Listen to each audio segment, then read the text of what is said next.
With opinion polls showing U.S. public support for more gun control growing in the wake of mass shootings in recent years, the NRA is facing internal pressure from this little-known force that is demanding that the leadership concede zero ground to gun control advocates.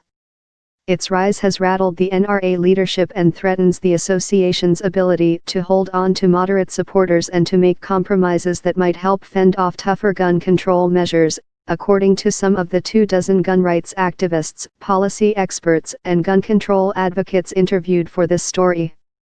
Generally, they have a disproportionately huge amount of power in the gun rights movement, said Richard Feldman, a former NRA lobbyist.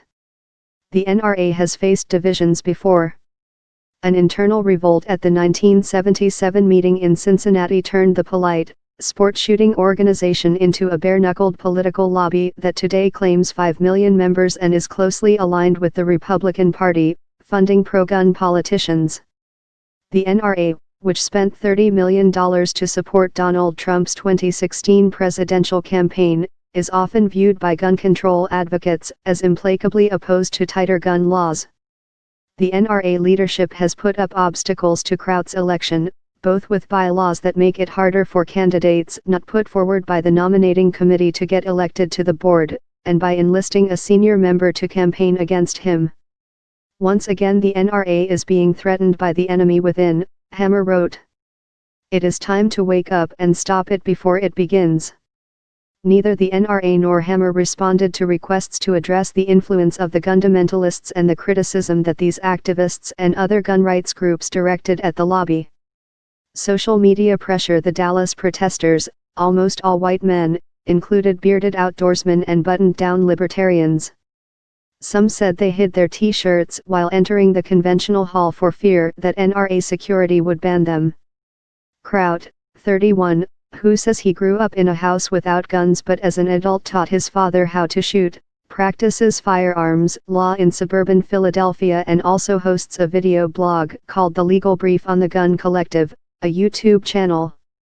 He has campaigned for the NRA to push for even more expansive gun rights laws.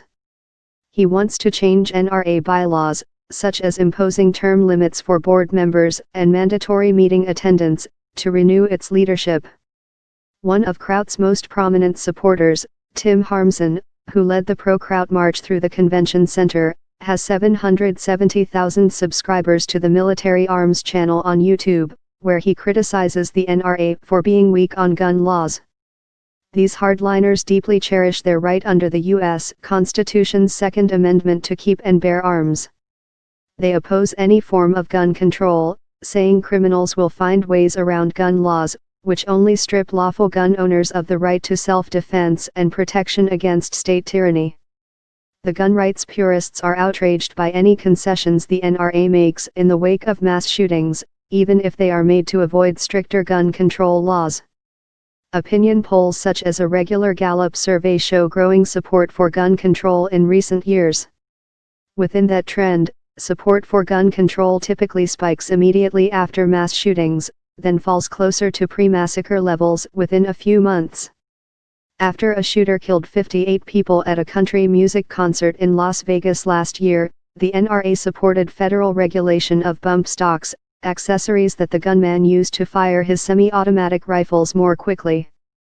The Justice Department then ordered an effective ban that is close to being finalized. Amid nationwide protests that followed a Florida high school shooting that killed 17 people in February, the NRA endorsed strengthening background checks for gun purchasers and emergency protection orders that allow law enforcement officials to temporarily take guns away from people deemed dangerous. For us, some of the things that come out of NRA headquarters are just outrageous and abhorrent, said Jeff Knox, a Kraut supporter whose father, Neil Knox, led the revolt at Cincinnati in 1977. It's, holy cow, what are these guys thinking?